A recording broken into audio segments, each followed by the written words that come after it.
आज रविवार सुट्टीचा दिवस आणि सुट्टीचा दिवस म्हटल्यावरती खरंच निवांत. आज खऱ्या अर्थाने गेस्ट हाऊसमध्ये असल्यामुळे मला आज निवांत वाटत होतं. तर हे ब्रेकफास्ट करून सगळे आज बाहेर फिरायला चालले होते. शिशा देखील झोपली होते आणि हे रॉनी भैया येऊन सगळं घर आवरत होते. त्यानंतर शिशा उठली होती. अगदी 15 ते 20 मिनिटच झोपली.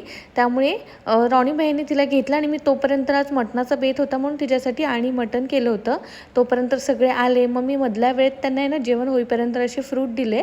तर शिशाने तिचं आवडतंच फ्रूट घेतलं आणि बाकी तिने कुठलंही खाल्लं नाही आहे.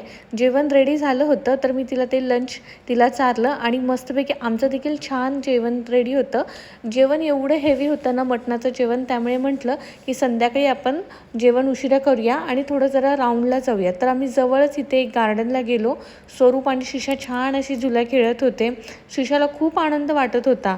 त्यानंतर दोघांनी छान असे राऊंड मारले आणि आम्ही घरी गेलो.